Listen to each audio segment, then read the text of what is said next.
అందరికీ శుభోదయం. ఓం గం గణపతి నమః. శ్రీమాత్రే నమః. ఈరోజు మనం ఈ వీడియోలో ఏప్రిల్ 21వ తారీఖు పంచాంగం తెలుసుకుందాం. 21 ఏప్రిల్ ఆదివారం, శ్రీ క్రోధినామ సంవత్సరం, ఉత్తరాయణం, వసంత ఋతువు, చైత్రమాసం, కృష్ణపక్షం. సూర్యోదయం తెల్లవారుజామున 5 గంటల 59 నిమిషాలకు, సూర్యాస్తమయం సాయంత్రం 6 గంటల 30 నిమిషాలకు. తిథి త్రయోదశి రాత్రి 1 గంట 11 నిమిషాల వరకు. సంస్కృత వారం భానువాసర. నక్షత్రం ఉత్తర పాల్గొని.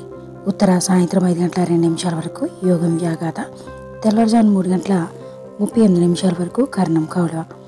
ఉదయం 11 గంటల 57 నిమిషాల వరకు. తైతుల రాత్రి 1 గంట 11 నిమిషాల వరకు. వర్జం రాత్రి 2 గంటల 32 నిమిషాల నుండి తెల్లవారుజామున 4 గంటల 19 నిమిషాల వరకు ఉంది. దుర్ముహూర్తం సాయంత్రం 4 గంటల 49 నిమిషాల నుండి సాయంత్రం 5 గంటల 39 నిమిషాల వరకు ఉంది. రాహుకాలం సాయంత్రం 4 గంటల 56 నిమిషాల నుండి సాయంత్రం 6 గంటల 30 నిమిషాల వరకు ఉంది. యమగండం మధ్యాహ్నం 12 గంటల 14 నిమిషాల నుండి మధ్యాహ్నం 1 గంట 48 నిమిషాల వరకు ఉంది. గుళిక కాలం మధ్యాహ్నం 3 గంటల 22 నిమిషాల నుండి సాయంత్రం 4 గంటల 56 నిమిషాల వరకు ఉంది. బ్రహ్మముహూర్తం తెల్లవారుజామున 4 గంటల 23 నిమిషాల నుండి తెల్లవారుజామున 5 గంటల 11 నిమిషాల వరకు ఉంది. అమృత గడియలు ఉదయం 9 గంటల 1 నిమిషం నుండి ఉదయం 10 గంటల 49 నిమిషాల వరకు ఉంది. అభిజిత్ ముహూర్తం ఉదయం 11 గంటల 49 నిమిషాల నుండి మధ్యాహ్నం 12 గంటల 39 నిమిషాల వరకు ఉంది. Thank you for watching. Subscribe చేసుకోవడం మర్చిపోకండి ఫ్రెండ్స్.